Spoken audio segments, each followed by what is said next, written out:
Amazing.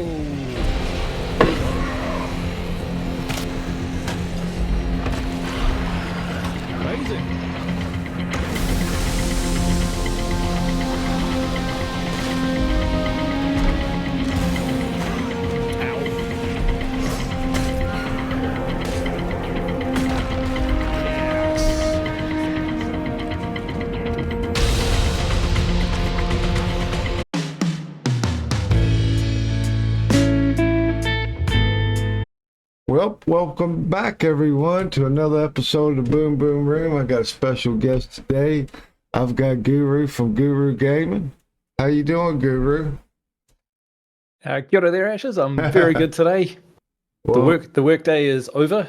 We're probably opposite sides of the world just about. So thanks for staying up late to accommodate little old me from the bottom end of the world. That's no problem. I'm kind of a night owl anyway, Guru. I've been staying up probably 1 or 2 o'clock in the morning, and actually been gaming with some guys from Australia and New Zealand. They've been staying up with me, you awesome. know. But it's hard to, when you're on the different time zones, it kind of sucks in a way, that you kind of got to adjust. Somebody's always going to take a hit on it one way or the other. You know what I mean?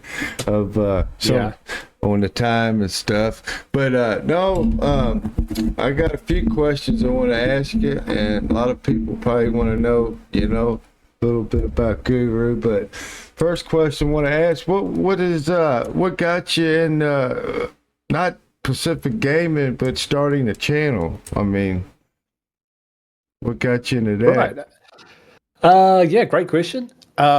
At the end of the day, I think I'm going to put it down to vanity, misplaced vanity. Really? So when I started first recording anything on YouTube, it was actually I ended up deleting them off because I wasn't really happy with them. That was probably about 5 to 6 months ago before I started the channel proper. Huge fan of State of Decay 2, of course. And back in that day, the hardest level that there was, this was shortly after Juggernaut Edition came out. So we're going back a few years, 2018, I think that was. And so I was playing, and when I first started playing State of Decay 2, even on standard difficulty and stuff, I found it quite challenging. But I slowly worked my way into the game and started to learn some things. And so I was playing on Nightmare. And Nightmare back in those days was a lot different to what it was today. It's far more dangerous today. Back then it was kind of like a slightly snarky dread, is how I'd probably describe it. And so I thought I'd make some videos just to play. I thought I knew enough about the game to be able to put some content up and maybe show some people how to play the game and that sort of thing. So that's kind of where it all started. And then I tried that for a very short period of time. It was really just dipping my toe in the water. And up until this point, I'd never kind of really used YouTube at all. It was completely new to me. So I didn't understand how algorithms work. I didn't understand how new channels coming on work, all of that sort of thing. So when I was getting 3 views and 6 views and that sort of thing, I misinterpreted that as no one plays State of Decay 2. Yeah. It couldn't be just because I'm doing some really bad videos on a brand new channel in front of people and they've got better stuff to watch. So I completely missed that, and so I stopped for a while. But what happened was COVID hit. And we got locked down in Auckland as well, in New Zealand. And basically, I was working from home, and day after day it gets a little bit boring. So it was a Friday afternoon. I kind of logged on and went, well, I remember I tried to make these videos. I wonder if anyone else tries to make those kind of videos as well. And so I searched online, and I stumbled across Brian Menard and the Boot Gang. And I started watching Brian Menard in particular and his videos at the time. And him and I have a similar approach and philosophy to the game about how we, kind of, we don't like to cheese it. We like to try and keep the experience as authentic as possible, all of that sort of thing. So I felt a kind of kindredship to how he liked to play the game. And this was probably when he had about 1,000 subscribers, and I think I had about 10. So big difference in the gaming channel. But through that that connection, I also got into his Discord as well, and I met people like the Boot Gang, Mike Jones and A-Cup, Bob Cadaver, Mr. Black, Trydog, and it was really those guys in particular who kind of welcomed me in. Oh, and Camille and B-Boy Tape Deck and those fellas as well, who kind of brought me in, and suddenly I was aware of this community. I was so excited that there was someone out there else in the world who played State of Decay 2, because honestly, in New Zealand, I was the only person I knew who played it. I'd talk to friends and they'd say, "What game do you play?" State of Decay 2. They'd say, "What's that?" And I was like, "Oh, okay, you need to play it. It's a zombie survival game," and they're like, "Not interested." But yeah, so I guess what started off being kind of, hey, I want to show what I can do in terms of the game, turned into, I want to be a part of this community. And so then I just, put myself out there, put myself in difficult circumstances so that people could see what the game can offer. And for me, that's kind of what the channel's turned into. Even though it's Guru Gaming, it's more about the games, and I just work there. I just play them. So, I'll tell you this. I've told A-Cup and I told Prime and Sawsome, you guys, I think I first found your channel, then, the other guys follow. Actually, it was my girlfriend at the time showed me your channel, because I was playing the game, and she said, "You gotta watch this dude. He could really play," And then I got in the community, joined the Discord, and then the other guys. But you guys really inspired me to start my YouTube channel. That's the main reason, I said, man, I suck at this game, but man, I want to start a YouTube channel. So y'all was a big inspiration. Nah, not good at all. You guys are top tier at that game. I'm telling you, Prime, Sawsome, you're probably one of the, best SOD2 players I've seen, man. I mean, I have, there's a few out there, of course, but as far as I've seen, you guys are top tier. I can see where that dog went. But I'll probably already know the answer to this question. What game do you look forward to in the next year or two? I mean, really, I don't know if it'll be next year, but it is a bit of a giveaway. I am really looking forward to State of Decay 3. That kind of goes without saying. I'd have to check my Steam list and see what else is on here as well. I might just pull that up on the side. No problem. So obviously that I don't know when that's coming out. I think Sunny Games put out a video a day or two ago where some guy on that was who's had success in the past making predictions is kind of given a date. I said 2026, mid 2026, something like that, Yeah, though when I hear dates like that, though, I back away from them really, because I don't want to kind of set a false expectation and then be disappointed by it if it doesn't happen when it's not information coming directly from the devs. So, I mean, I love to speculate on what might be in State of Decay 3 and when it's coming and all of that sort of stuff, same as anyone else. But at the same time, I'm looking forward to that game. I've got a lot of thoughts about what I think could make it awesome. What do you? What do you think right now? Your expectations of the game so far? What you've heard of it? I mean, that you know of it.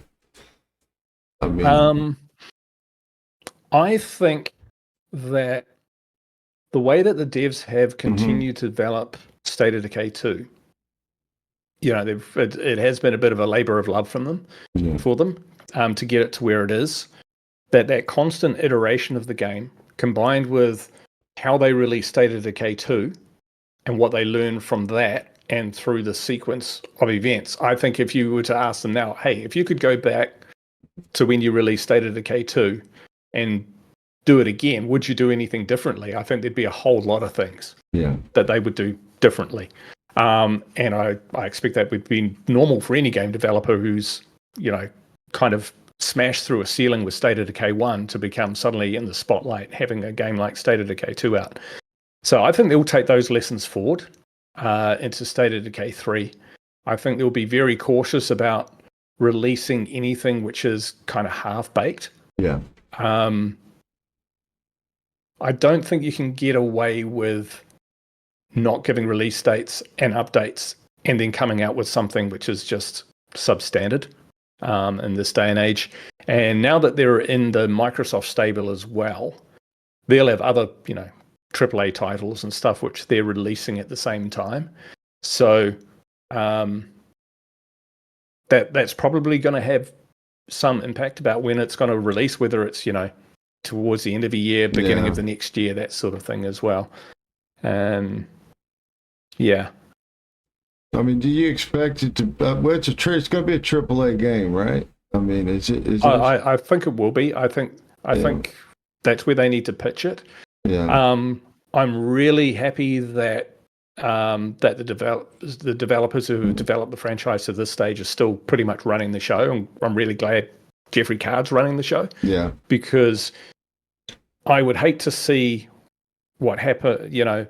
A franchise as identifiable as State of Decay 2 transition to try and be something that it's not, or something that it hasn't been in the past, grabbing things from different other games which might do those elements better and just try and put it all in there.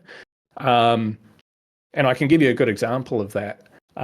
Is we know that in State of Decay 2, the story arcs and the mission arcs and the, character interactions and all those are pretty paper thin. And there's no pretending around that. Yeah. But on the other hand, while I'd like to see that fleshed out so that you have, I really quite like the trust mechanic from State of Decay 1, where you had to earn trust of people in order for them to be able to use those characters, even within your own community. Maybe not something exactly like that, but I wouldn't want to see State of Decay 3 come out and it be State of Decay 2 with a linear role-playing RPG storyline in it. I wanted to keep those elements that make the franchise great, both the State of Decay 1, State of Decay 2, and just use the best bits of that. Use the power of the Unreal 5, use AI, use Microsoft's deep pockets to really kind of put out a really, really polished version of the game, which can take all those elements, which, I wouldn't be surprised if there's, I'll give you an example. Some of the feedback around the base development in State of Decay 2 is you can't improve the defenses of your walls. Yeah. I imagine in any base situation in State of Decay 3, there will be a way to do that. And some of it might involve boarding up windows, or at least, having that in there. So it wouldn't surprise me if there were those kind of Easter eggs in there. But it's a game I'm very, very much looking forward to. Apart from that, I just kind of see what's coming up, and I like to dabble in games. Outside of State of Decay 2 or the State of Decay series, there's not a massive franchise like GTA or Final Fantasy, which I'm in any way as invested in, with the exception of possibly my deep dark secret, Football Manager. Yeah, I'm a big fan of Football Manager games, and the Civilization series. But I haven't heard good things about Civ 7. Oh, you're right. And I'll wait for them to polish that up a little bit before I experiment with that. Especially at the price it is. Jeepers creepers. Yeah, it's ridiculous, some of the prices. What game have you played, say, in the last year or two that was really a big letdown for you? Is there anything you've played? Big letdown. Oh, that's a good question. Last year or so.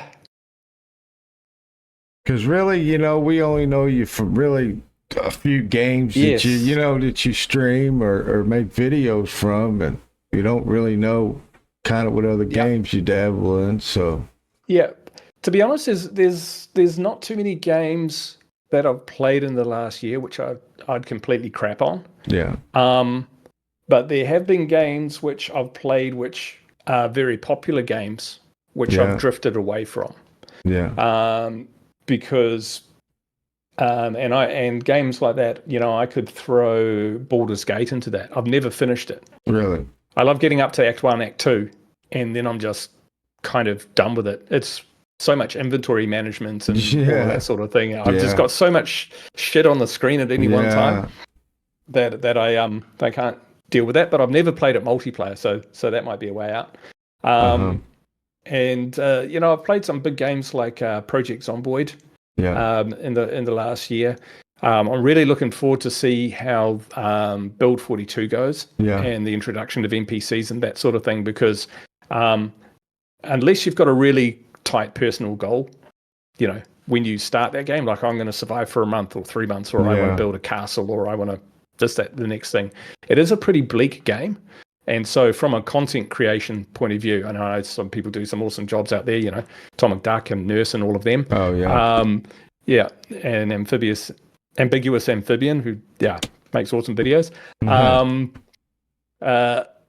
I struggle to maintain a kind of level of enthusiasm in those games.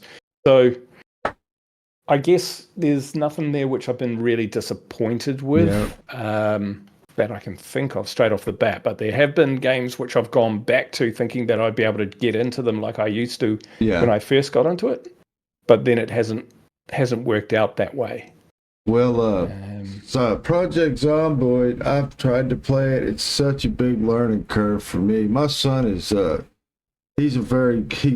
loves that game. He's dang good at it too.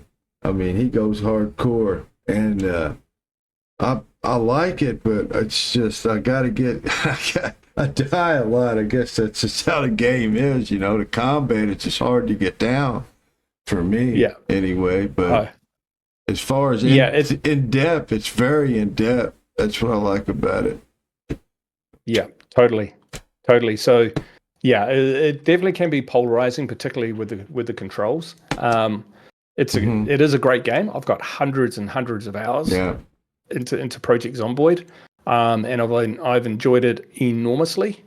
But I haven't.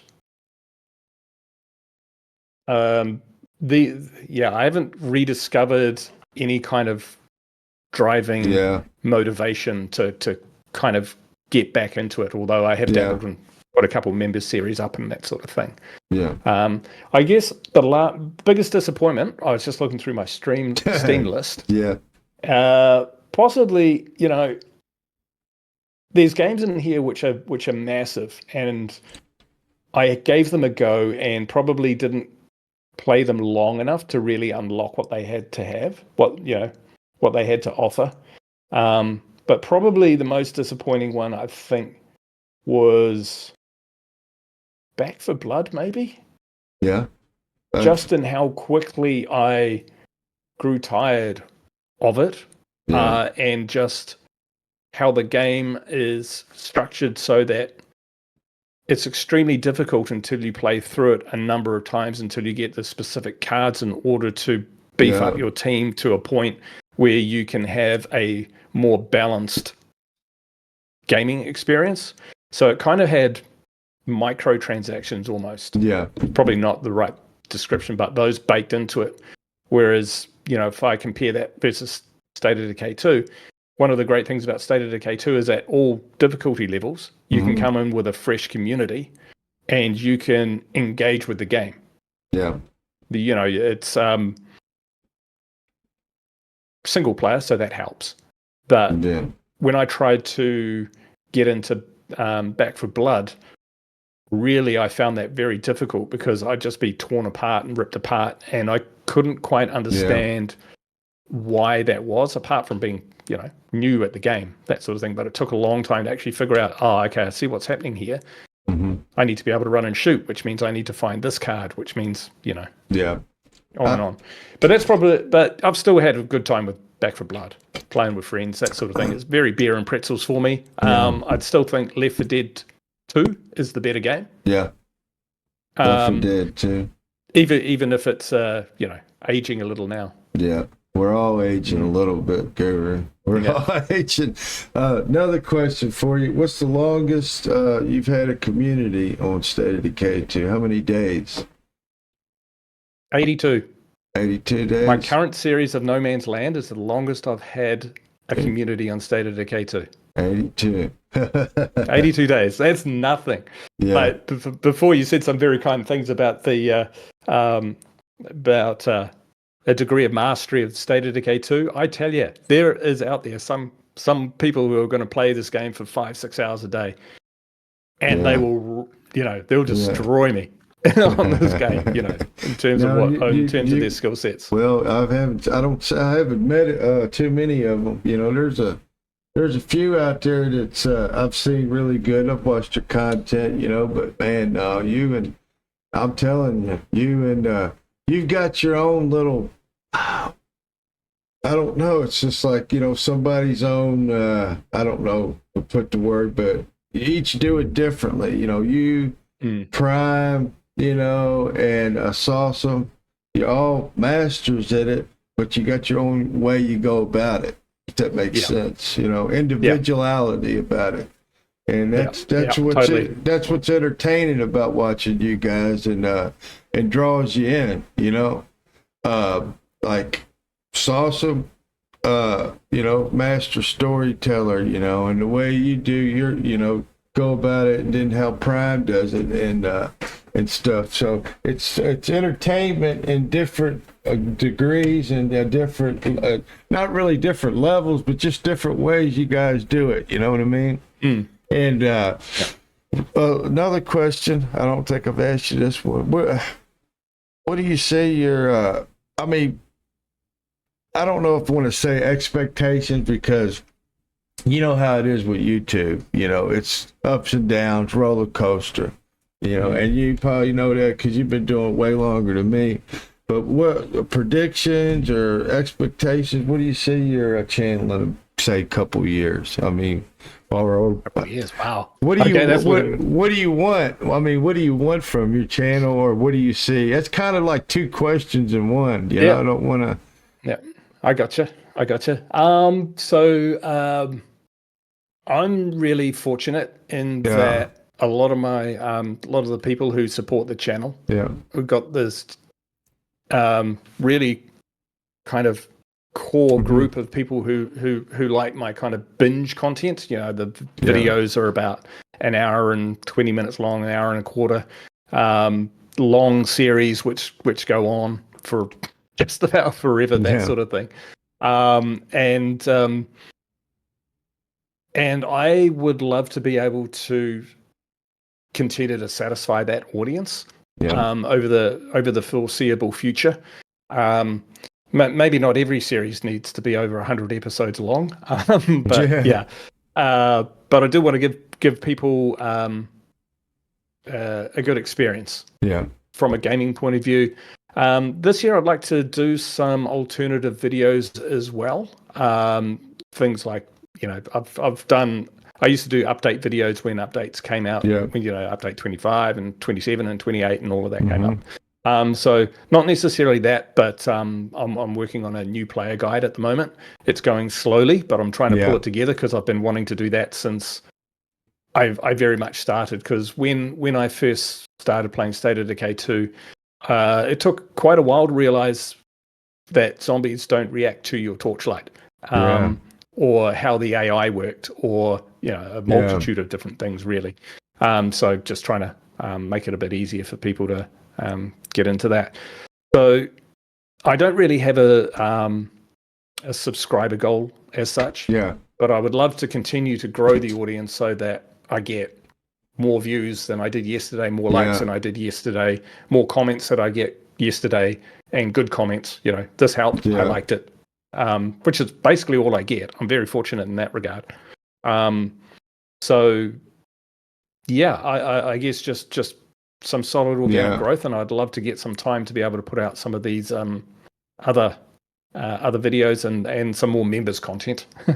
I'm trying. I find it pretty hard to find the time, to be honest. But especially but when I'm trying. Working and stuff. I don't know how you guys, do what you do. especially, working guys full time. But, I think that, when you approach being a content creator, everybody's got their different goals and stuff. You talk to 10 different content creators, they're going to probably tell you 10 different things, most of them. But, like for me at the point, I'm not worried about subscribers. I really want the views. And like I said, when somebody comments on my video and says, I enjoyed that, you were funny, I really enjoyed that, was entertaining, that's what means a lot to me. Not to, which we all want to get 1,000. Me personally, if I can hit 1,000, got 500 views on a video, I'm ecstatic. But if I get 1,000 views, I'm super ecstatic. But I think we all want that. We can't deny that. But when the satisfaction is when somebody walks away and watches your video and it's entertained and enjoyed it, that's really what kind of makes it all, for me personally, worth the while. You know what I mean? And it really does. But we got a great community, man. I've met so many great people, and I appreciate you putting it all together. And you're the one that brought it all together. That's you brought us all together. Starting at Discord, you guys and everyone, great people. I can't say.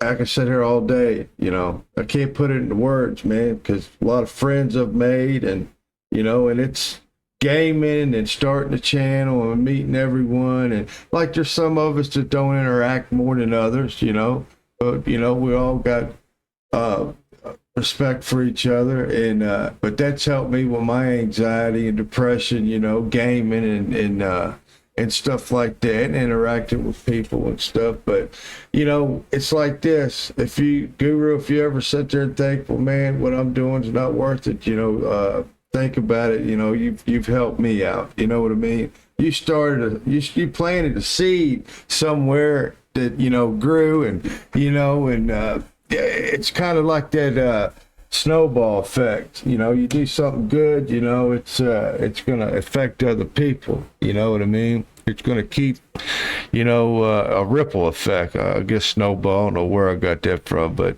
it's kind of like that ripple effect in the pond. You know what I mean? And I've learned a lot from you. We've all learned a lot from you, and we do appreciate it.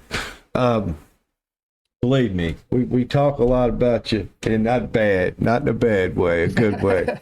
No, oh, that's great. Yeah, great. And editing, you're great at that. I don't say I can't do it, man. I don't have the patience or the know how to do some of the editing like you do. You do some great editing, and I know it takes time. I don't see how you find the time and stuff, but I think that's probably one of those videos, I guess. I don't know how I found you. It was like, it might have been a tip and trick video or something, how I found you. It's had to be about 4 years ago, or it might have been when the update, because I started playing just when did the Juggernaut edition drop? Can you remember? I'm pretty sure that was 2018. 18? Well, no, it was a little bit after that. Yeah. Or was it 2020? No, I'm thinking about me. I should probably know this stuff. No, you're probably right. I'm just thinking in my head. I think it was a little bit after that, because when I was thinking about joining the Discord, it might have been 2021. I guess I can look that up. But yeah, it was one of those videos like that. I believe I found your channel, and then I joined the Discord, and stuff. But my son, he's 28. And I think he played with you one time on a live, and he was saying, I want to play with Guru. He really thinks a lot of you and stuff. And he's probably getting back from work, and if he knew I was sitting there talking to you, he'd be ecstatic, And yeah, you're one of his favorite. Well, you're his favorite State of Decay 2 content creators for sure. He always. But I think he got to play with you one time, but he wouldn't talk. He's kind of a quiet kid. You know what I mean? I call him a kid. He's 28, but but he's a kid, I guess, to me. Now I'm getting old. So, but Well, who do you think? Go ahead. I didn't mean to interrupt you. No, that's fine. I just wanted to pick up on one of the things that you were saying there, and thanks for all your kind words. Is about planting the seed. Yeah. That's about all I really did. Yeah. That's about all I really did. I knew all of these people, Yeah. Acup and Bob and Source and everyone were a good crew to kind of pull together in one place and just kind of grab these smaller communities and bring them together so they can cross-pollinate, meet up, play games, all of that sort of thing. But in all seriousness, I think it's people like you, Ashes, and Acup and Bob who run that Discord. I'm just there I'm on there when I can, which is kind of every sort of 3 to 4 days. I'll pop in, wave at a couple of people, and then jazz hands, and then jump out again. But it's a living, breathing community. Yeah. And, that's driven from people like yourself there, Ashes, always jumping into, us us other guys' videos and dropping a like and sending, dropping a comment and that sort of thing, which I struggle to do. I used to, when we first started, I tried to watch everyone's content, and I just fell over. I just couldn't keep up, especially with Sawson. He's got something coming out every day. I just couldn't keep up. And, but like, it's that, what I did see on that Discord was that there were real, genuine connections and friendships being made. Mm-hmm. And that helped me understand as well, as I was trying to grow the channel and stuff, is that every subscriber and every view, unless it's a bot, is actually a real, genuine person. Yeah. So when I get a comment from someone, I respond to it always. Mm-hmm. And as a genuine person communicating with another person. Mm-hmm. I look at the subscriber base and I say, these are people who at some point in the time, either current or in the past, have said, I want to support this person. So I'm hugely grateful for that as well. And, even beyond the people directly in the Discord and stuff, there's been people, especially early on, when, you're just trying to start off and you need a bit more encouragement, or it's a little you're not quite as resilient for those setbacks where you think, I really thought we would have got more views, or it's just not going well this month, who have dropped comments at just the right time to sort of pick me up as a person and keep me going. So I've been very fortunate in that regard. I'm just really, really grateful for the support which I continue to get from this amazing community. And so, I'm humbled, but I'm also cognizant that what I did was a very small piece of the larger puzzle. It required the investment and the adoption and the love, which is in the Discord, which has come from all its members. So it's been amazing. It's been amazing to see, and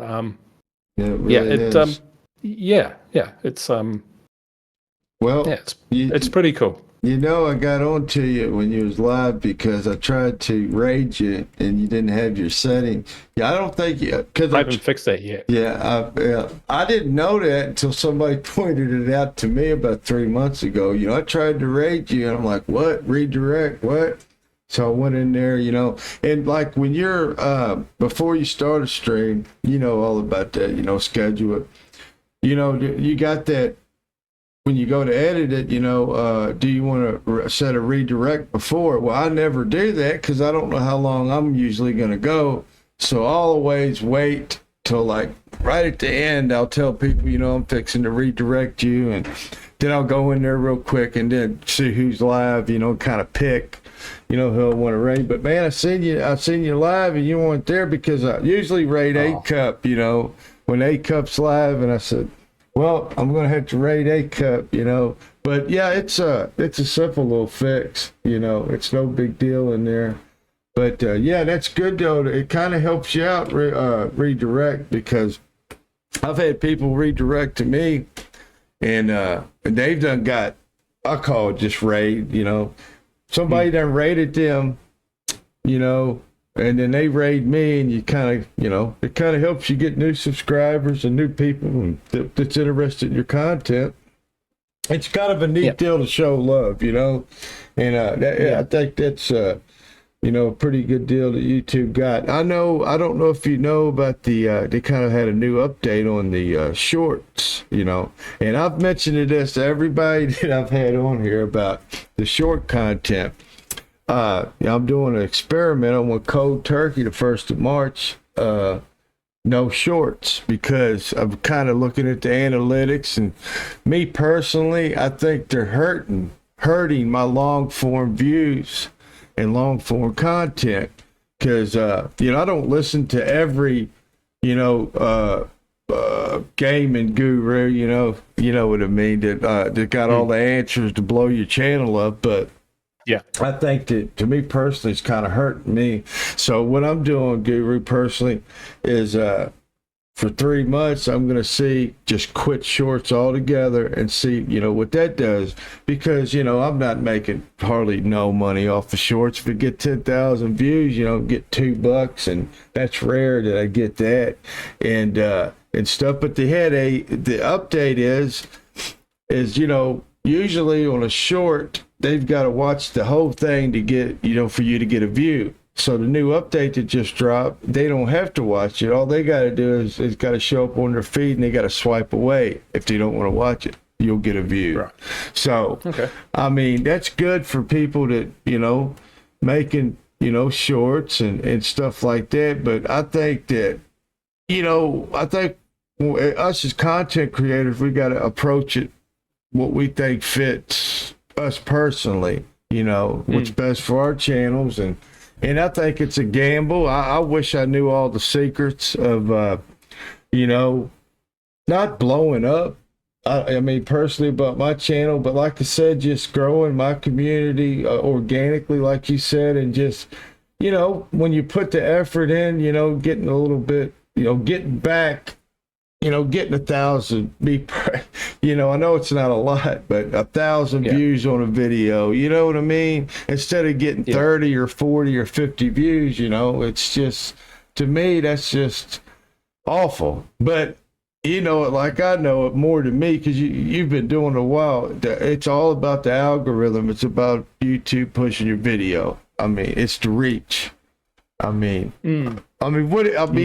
you personally? What do you think about that? So I've got a few shorts on my channel. I went through a stage where I actually got my community to help me out. Yeah. So people like UBV, Unbearded Veteran, and someone said, "Hey guys, if you see something cool on my live streams, drop it in the comments with a tag, and I'll go in and I'll jump in and I have a look and go, oh, that's a crazy incident, and I'll turn that into a short. But I use it, but I was using those just as a little bit of a kind of introduction, or a flyer version, and I would then put in a link to the video or the series that it was related to. So really it was just a way of saying, hey, does this look cool to you? Do you want to check out my main video? And that's all I was really using the shorts function for. I think they've lengthened it now that you can have 3-minute shorts and stuff. Yeah, I think 3 minutes. Yeah. So I don't know whether it did any damage or grew the channel or not, but how many were you probably making a month? I mean, on your channel, a month over that period, I was probably putting out one a week. Oh no, it wasn't hurting it. No, from what I understand, if like I was putting out one a day, you know what I mean? And, right. Yeah. At least 5 a week. And I was doing that for so long, plus doing because the way I understand, who knows, the algorithm, I guess the AI, me putting that out more than long form, it's just like it's shooting it out more, you know what I mean? And unless you're getting millions of views on 100,000 views on a short. To me, I mean, if you're not monetized and you're trying to get to that point and to get subs to do that, I understand, shooting them out there. But me personally, on my opinion, best for me is, I'm just I'm experimenting. I'm changing up, going to see for 3 months and see how that does, and just look back and at the analytics and see how it does. Because, solid scientific approach there, Ashes. I mean, we got to try something. I mean, if you just sit back and just do the same thing, what is that? The definition of insanity, isn't it? Doing the same thing. Kind of what I've been doing over the last few months, to be honest. So yeah, I know what you mean, though. Yeah, I know what you mean. So yeah, there's channels out there on all sorts of different topics, and some of them are just shorts only. That's all they do. Yeah. Whereas if you look at my videos, an hour plus long per episode, etc. I'm really a long form creator. Yeah. So shorts would never be a prime focus of my channel. So I tend to do them in batches. If I think like, I'll do some shorts. Yeah. I'll sit down and I'll smash out some shorts, but I haven't done that in a long time. Yeah. Why I don't is just because I'd rather spend the time that I would be spending on the shorts working on my main content. So that's just, kind of where I'm pointed to in terms of what I want to put out. It could be quite different for other content creators out there as well. So yeah, it's what's going to fit best for your channel. Yeah. I did do some research online, watching, various YouTubers say this is how you blow up your channel, that sort of thing. Because as soon as you have a modicum of success when you create a new channel, you have a video which blows up or something like that, you suddenly go, oh my God, this could be it. Yeah. Maybe this is it. I can retire the day job and just play games all day and it'll be fantastic. And it's a one and done kind of big video. So yeah, there's some good advice out there on how to blow up channels and that sort of stuff. But to be honest, I would have done better not to watch some of them. Yeah. Because they talked in a very generic sense, saying if you want to, I love State of Decay 2, and I love gameplay videos, and I like long form content. That's never going to be as big as, I don't know, Marvel Universe offcuts of, and actor interviews and that sort of stuff. It's just not going to have the same profile. So I'd watch these other, these big, successful YouTube content advisors. Yeah. And it always seemed to be pushing me in the direction of, I will never get anywhere because I've picked a small niche subject, which will never, ever have that much bandwidth. And it did take a little while for me to actually go, I'm actually okay with that. Yeah. But if I'm allowed to, I would plug one guy that I've found on the internet who I watched a lot of. Not so much anymore because I'm kind of happy where I am. Yeah. But he explains very well how what you do can impact on your algorithms and that stuff. And his name is Nate Black, Nate Black, Black. Yep. He's a he's a pretty cool dude. He might polarize people a little bit, but he explained things in a way which I could relate to my own channel and what I was doing in a way that I could test some of what he was saying and see the results. So it went a long way for helping me understand, for instance, what might happen if, say, I've been dropping State of Decay 2 for 4 years and then tomorrow start doing Stardew Valley and how that might impact my overall channel. Yeah. So it's not necessarily saying this is how you trick the algorithm. Yeah. This is how the algorithm works. And it has kind of flipped on its head from when I started doing content creation. Like it was all about tags. It was all about things like, search words, tags, ways to try and trick the algorithm into pushing that at people. But it's kind of flipped on its head these days, as far as I'm aware, and it's more about what people are watching in their own feeds, and it gives you more of that. So, if all you watch is cat videos for a week, you'll end up having more and more cat videos coming in. And if you're someone who does cat videos, you might get in there. But if they don't click on it, or if they click on it and dislike it or jump off after a few seconds, then it's less likely that they will recommend your next cat video to them, even though they're in the cat video club. So there's a kind of method behind the madness, and I found watching that guy gave me an understanding, so at least I felt like there was some semblance of a rule set out there that I could follow, because up until that point, it did seem really random. Why did this video do well? This one didn't. I put hours into this one and it did useless. This one I was tired and grumpy and whatever, not my best output, but it did as well as any of my other videos. So instead of grasping for what it might be, I found watching his channel explained a lot to me, so I could go, that explains it. Yeah. That's why I might have seen what I'd seen. Yeah. And then, it just helped with my expectations when I was moving forward. It didn't suddenly make me sort of go, now I know how to get it 1 million views. But it kind of could explain what I could expect to see based on what I'm doing now. Yeah. What, if somebody started a YouTube channel, what advice would you give them? Say if somebody started a gaming YouTube channel and they say, Guru, what's the best advice you can give me? What advice would you give them? Publish. Just publish? Publish. Just get going. Don't try and be perfect. Yeah. If you're doing a gaming channel, in particular, depending on your content, whether it's doing reviews, whether it's doing guides, maybe it's just gameplay, whatever's that, just start doing it.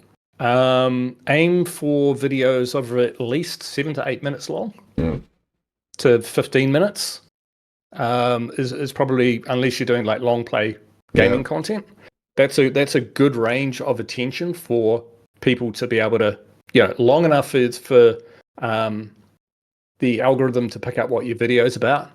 So the reason I'd say publish a lot, or at least frequently, is not so much about consistency, it's about the doing. Because you learn more by doing than you ever will by watching anyone I suggest to you.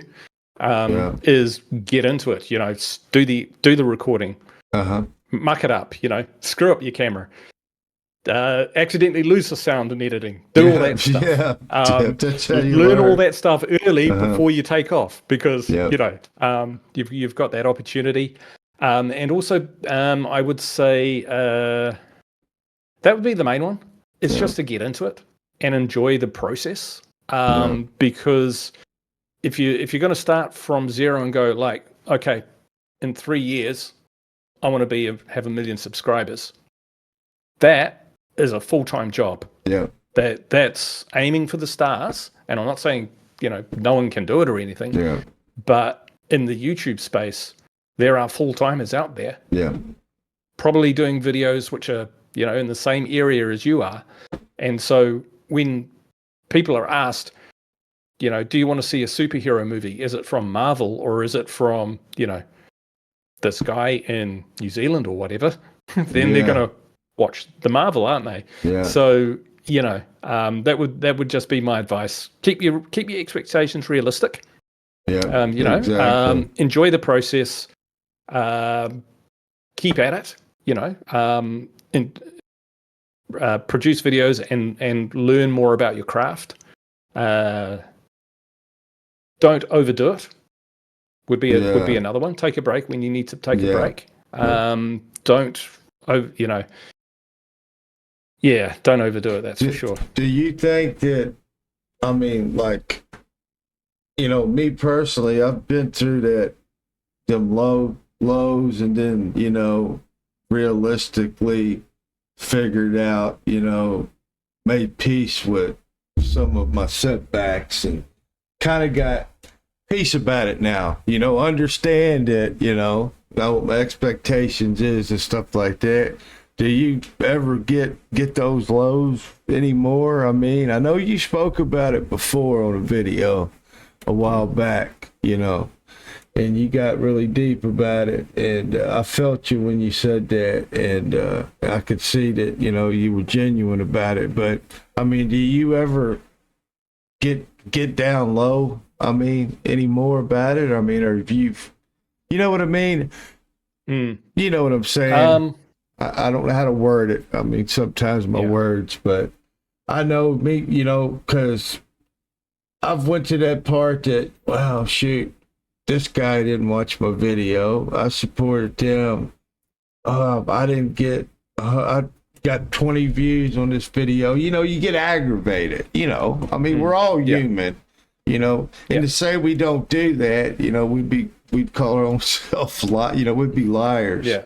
But I mean, have you found peace with how things are now, and and happiness, and because you're still doing it, obviously you have, because me personally, if I would have kept in that mindset personally, I would have done quit, and but them blows.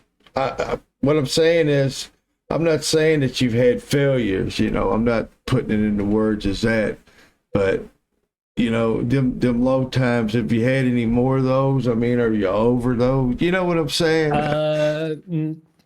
Yeah. I think I know what you're saying there, Ashes. Because yes, I definitely have had lows in the past. Generally, it's when I've had those, it's been over a period of a month or so where things just don't seem to be going as well. So I guess the two things I kind of keep an eye on is the number of views I'm getting, the number of likes I'm getting, and the number of likes proportional to the views. So like if I have 100 views and I have 30 likes, that's better to me than 200 views and 5 likes, for instance, because that's a way that I can get can ask my audience to reinforce that they're liking what I'm doing. So please produce more of that. The other piece is the comments, getting a decent number of comments.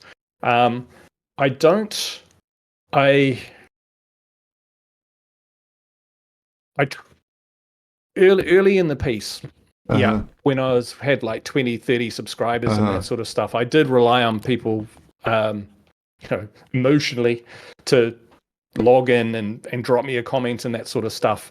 And some of them are content creators. Like I met Sawson when he had like less than 100 subscribers and I had less than 20.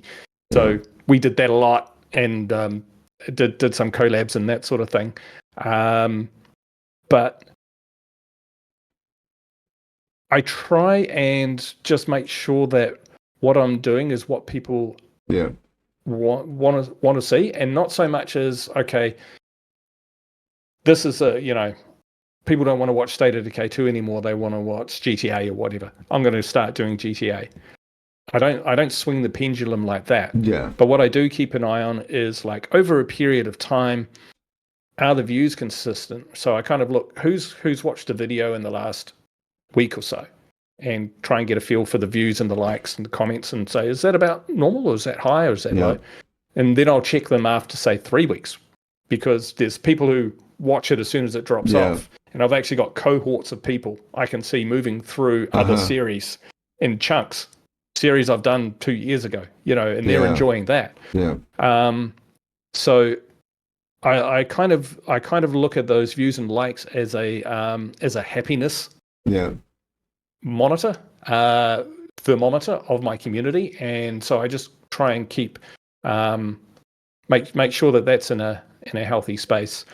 Coming back to talking about people who had dropped in comments and that sort of stuff, I can give you a really good example. I used to rely on that a lot, but now I do not project. And I think this is an important thing to finding a happy space in there, is try not to accept the comments, accept the support, but hold it lightly, knowing that these people may find other things in life that they need to prioritize. so people will come and go, whether they're subscribers, their viewers. Be grateful for the time that they're there and giving you their support. But if you do not hear from them again, it doesn't mean, it's nothing personal. Yeah. It's just that people move on naturally. Some people might just comment a few times and then go quiet, but they've watched it for years. Yeah. And so, like in my very last live video that I got, someone was gifted a membership, and I saw their name, and that person had dropped me a comment back when I was doing my very, very first series 4 years ago. And they commented through that, and then I haven't heard from them in about 3 years. Wow. So who knows how long they've been sitting there watching, enjoying it. Yeah. Not. Yeah, that is crazy. I've had people tell me, so I don't even know who it was the other day, but said, yeah, I watched that stream. You done this, you done that. I said, you've never commented. And they told me, 4 different streams they were in and what I was doing. I said, I was there the whole time. Some people don't like to comment, I guess, and I guess I'm happy with that as long as they're enjoying it, and watching it and stuff. But, they didn't comment in live streams because the other day I had like 20 people and only 2 people talking, and, and that was kind of weird to me. But I guess, I'm like that too on some streams. I'll get in there and not maybe comment much, not even at all, and just watch it all. And I guess depends on what mood I'm in. But like I said, you got to be grateful for what, for what we get, I think that we're really fortunate, and especially how the community is. I can't say as much. I could just say, sit here and talk all day long about how grateful I am about the community and the people I've met and stuff. It's just, I could make a whole series on it myself, podcast series, and talk about it, because you don't know the people that you don't know personally, that you haven't met, that'll say or talk about you, and say, man, that community that you're in and stuff. I said, hold it. I said, that's Guru started that, Guru's the one that started, not me. That's not, I belong to it, I'm a content creator, got an enclave, but no, Guru started. Oh, really? I said, yep, that was Guru started, yep. But I won't keep you anymore, Guru. I've really enjoyed our time. I apologize if I fumbled on the questions. I'm tired. I've been up a long time, and I'm not Joe Rogan, So, but I created this, for this reason, to get to know people, friends, new friends, because there's things that people, like I said, that don't know about me, would be interested or not. And stuff about you, that's very interesting. And, and we all learn something from everything, every conversation. If we open our ears, we'll learn something. And, you know what I mean? But I can't wait to State of Decay 3 comes out. And if it comes out this year, which I don't think it will, you never know. Like you said, you don't know the predictions, people, the hearsay. I don't go by hearsay.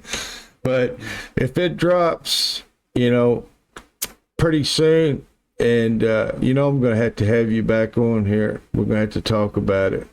But if it's too long before it comes out, we'll have to have you on here before that. We'll have to talk about maybe they'll something. drop a video. I'll look forward to another gameplay video or something talking about some of the mechanics, upcoming mechanics, what they're doing differently, or how they're embellishing. Like it looks like there's going to be, modular weapon and vehicle improvements, for example, stuff which was already in the first video. So they're not really.